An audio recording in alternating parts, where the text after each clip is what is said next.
Movie के शुरू में हम देखते हैं कि एक लंबे सफेद बालों वाली लड़की रोड पर पेंट कर रही होती है और फिर हम एक आदमी को देखते हैं जो सुबह उठकर शेव कर रहा होता है और टीवी पर एक फाइट लगी होती है। फिर वो तैयार होके बाहर निकलता है और रोड पर उसकी टक्कर उसी लड़की से होती है जो हमें शुरू में दिखाई गई। उसके बाद ये आदमी जिसका नाम यूजी होता है एक अपार्टमेंट में जाता है तो नॉक करता है और नॉक करने पर एक लड़का बाहर आता है जिससे यूजी पैसे मांगता है, पर वो कहता है कि मैं बिल्कुल ब्रोक हूँ, यानी मेरे पास तो पैसे ही नहीं है। यूजी एक और जगह जाता है और वहाँ भी बिल्स की पेमेंट मांगता है, लेकिन वो आदमी काफी बूढ़ा होता है और ऊंचा सुनता है। यूजी तंग आकर वहाँ से चला जाता है और लोन लेने के लिए मशीन से पैसे निकलवाता है। एकदम उसके पेट में दर्द होने लगती है और वो गिर जाता है। फिर हम देखते हैं कि यूजी अपने बॉस को वही पैसे जाकर देता है जो उसने लोन मशीन से निकलवाए थे। उसका बॉस उसे कहता है कि अगर तुम्हें ये जॉब चाहिए तो और पैसे कलेक्ट करके लाओ और अपना गोल सेट करो। फिर वो उससे पूछता है कि तुम्हारा गोल क्या है।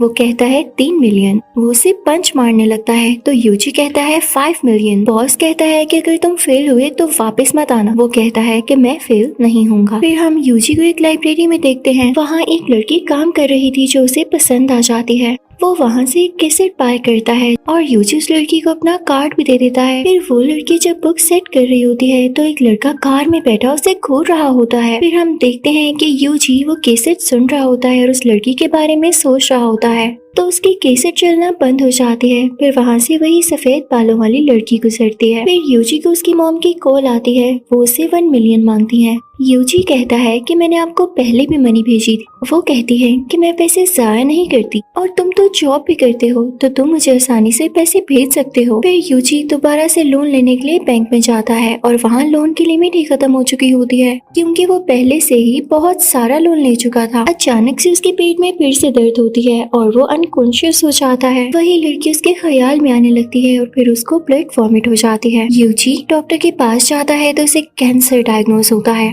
तो डॉक्टर कहता है कि शायद आपके पास अब सिर्फ एक ही मंथ बाकी बचा है। वो ये सुनकर उदास हो जाता है। फिर उसे बॉस की कॉल आती है और वो भी उसे कहता है कि मुझे पैसे चाहिए, फिर चाहे तुम जिंदा लाओ या मुर्दा, यानी तुम मरो या जियो, मुझे सिर्फ पैसों से फर्क पड़ता है। रास्ते में यूजी को फिर से वही लड़की नजर आती है और वो उसे घूरना शुरू हो जाती है। साथ ही साथ वो गुनगुना भी रही होती है। यूजी लोगों के घरों में जाकर जबरदस्ती पैसे लेने लगता है क्योंकि वो बहुत परेशान होता है। फिर हम देखते हैं कि जब वो लड़की अपनी जॉब से फ्री होकर घर जा रही होती है तो वही कार वाला लड़का उसको तंग करता है तो यूजी उसको देख लेता है। वो लड़की हेल्प मांगती है। इतने में ही यहाँ पर पुलिस ऑफिसर आ जाता है और उस लड़के को गाड़ी गलत जगह खड़े करने पर डांटता है और उससे मना करता है। फिर वो लड़की यूजी को थैंक्स बोलती है और कहती है कि आप तो वही हैं जो कॉमेडी वाली कैसेट्स लेने आते हैं और आपने मुझे अपना कार्ड भी दिया। वो उससे ये भी पूछती है कि आप यहाँ कैसे। यूजी कहता है कि मैं किसी काउरोमिता नाम की लड़की को ढूंढ रहा हूँ जो इसी एरिया में रहती है। वो लड़की कहती है ये तो मेरा ही नाम है जिसे तुम ढूंढ रहे हो, ये तो मैं ही हूँ। इस लड़की ने भी यूजी से पैसे लिए हुए थे जो वापस नहीं किए थे। वो यूजी को अपने घर ले जाती है और उसे डेब्ट पे कर देती है। वो उसे बताती है कि मैं इसे जरूर वापस करती लेकिन मेरे दूसरे बहुत एक्सपेंसेस थे। फिर वो उसके लिए टी बनाकर लाती है। वो यूजी से कहती है कि आपकी स्माइल बहुत अच्छी है और उससे पूछती है कि अगर कोई प्रॉब्लम है तो उसे शेयर कर सकता है। वो उसे एक प्लेस पर लेकर जाती है जिसका नाम है लव एंड चैरिटी, जहाँ वो लोग अपनी प्रॉब्लम्स को सॉल्व करवाने आते हैं। वो लड़की यूजी से कहती है कि इस चर्च का मेंबर बनने के लिए मनी की जरूरत होगी। वो कहता है लेकिन मेरे पास तो कोई पैसे नहीं है और साथ ही यूजी को स्टमक पेन स्टार्ट हो जाती है। वो लड़की यूजी से सॉरी कहती है और कहती है कि मैं आपको ट्रैप नहीं करी, मैंने बहुत हार्डशिप्स देखी हैं, लेकिन जब से मैं यहाँ आई हूँ मेरी सारी प्रॉब्लम सॉल्व हो गई हैं। उन दोनों को बात करते हुए एक बच्चा देख लेता है। फिर वो कहती है कि मेरे हार्ट में भी पेन होती है आपकी तरह। तो यूजी उसे टच करता है और इसके बाद वो वहाँ से निकल आता है तो एक लेडी उसे एक क्लब में ले जाती है जहाँ पर कुछ लड़कियाँ भी होती हैं। वो एंजॉय करते हैं लेकिन इसके बाद वो सब लड़कियाँ मिलकर यूजी के सारे पैसे चुरा लेती हैं और फिर यूजी को बाहर धक्का दे देती हैं। वो बच्चा जो चर्च में था वो यूजी को 2 बार पाँव से मारता है। यूजी उसको स्लैप करने लगता है। कई कपल उसे ऐसा करता देखकर पुलिस को जोर जोर से आवाज देने लगते हैं कि ये आदमी एक बच्चे की जान ले रहा है। यूजी वहाँ से भाग जाता है। वो लड़की उसको ढूंढ रही थी। पुलिस उसका पीछा करती है और वो पुलिस ऑफिसर्स फाइटर्स को वहाँ बुला लेता है और फिर हम आसमान से एक चीज उभरती हुई देखते हैं, यानी आसमान पर वो चीज नजर आती है जो कि एक ग्लास वॉल थी और उस सफेद बालों वाली लड़की के साथ उस जैसी एक और लड़की थी। वो दोनों आसमान की तरफ इशारा करती हैं तो एकदम से एक ब्लास्ट होता है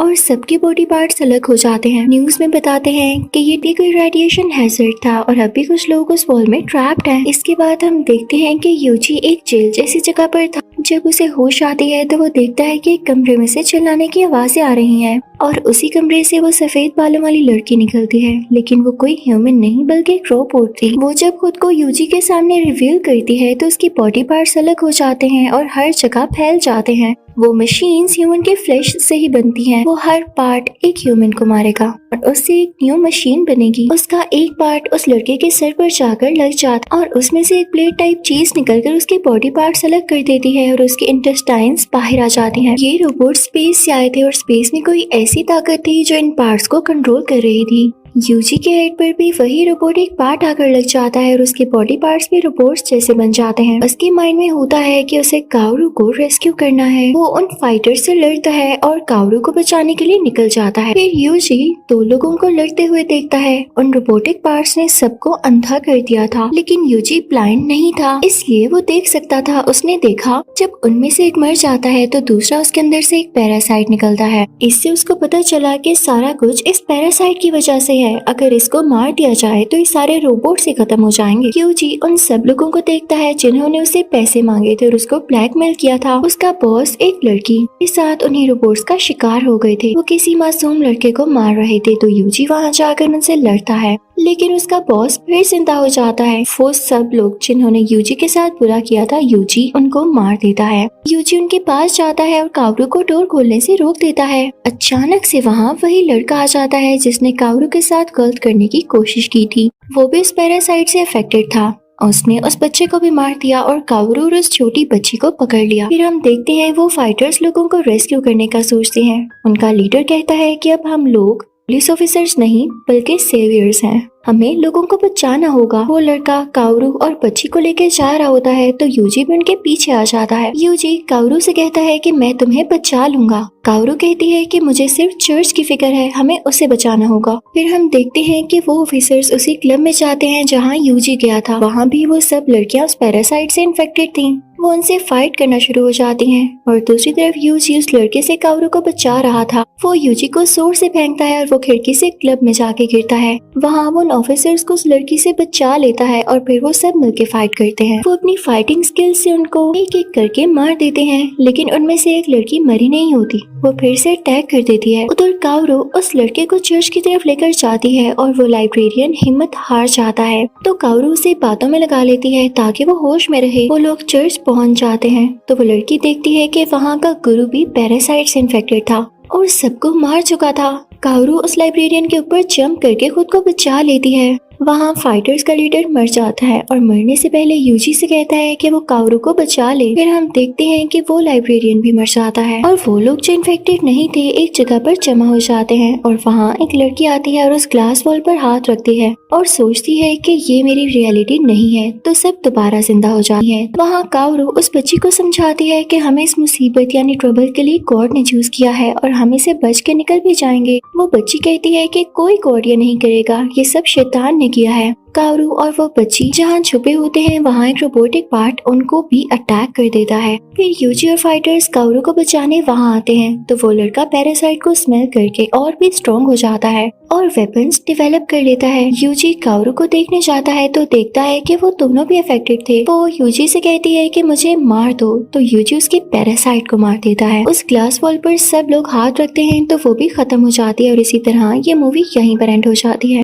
मूवी के स्टार्ट में डेनमार्क का राजा अपनी जीत का जश्न मना रहा था। ये बात बहुत सालों पहले की थी। इस जश्न के शोर से वहाँ एक केव में एक ड्रैगन तंग हो रहा था जिससे उसको बहुत गुस्सा आता है और वो महल पर अटैक कर देता है। वो देखने में तो बिल्कुल इंसान जैसा पर बहुत ही पावरफुल और अगली था। वो वहाँ सभी लोगों को खत्म करने लगता है और कोई उससे नहीं जीत पाता। और जब आखिर में वो राजा को खत्म करने के लिए बढ़ता है तो अचानक कोई पावर उसे पीछे खींच लेती है और वो वहाँ से गायब हो जाता है। उस ड्रैगन का नाम ग्रैंडल था। अब हम देखते हैं कि जब ग्रैंडल अपनी केव में था तो उसको आवाज आती है कि तुम इंसानों को नुकसान क्यों पहुंचा रहे हो। तुम्हें तो इसकी इजाजत नहीं है। ये आवाज उसकी माँ की थी जो उससे ज्यादा ताकतवर थी। अपनी माँ के बात के जवाब में वो कहता है कि वो लोग शोर कर रहे थे जो मुझे तकलीफ देता है। अब इस सीन में हम बादशाह का महल देखते हैं जहाँ गुजरी हुई रात बहुत अजीब थी। इस सारी सिचुएशन को बादशाह देखते हुए कहता है कि अब यहाँ कोई जश्न नहीं होगा और इसी के साथ वो किसी ऐसे आदमी को ढूंढने का हुक्म देता है जो ग्रेंडल को मार सके। साथ साथ वो ये भी कहता है कि जिस आदमी ने ये कर दिया तो बादशाह उसे अपना पार्टनर बना लेगा और इस काम को करने के लिए वहाँ पर बियोवुल्फ आता है जो बहुत ब्रेव था। इधर बियोवुल्फ आकर बादशाह को कहता है कि वो ये काम करेगा, लेकिन यहाँ बादशाह का खास आदमी उससे कहता है कि तुम तो एक हारे हुए आदमी हो, तुम स्विमिंग कंपटीशन में हार गए थे।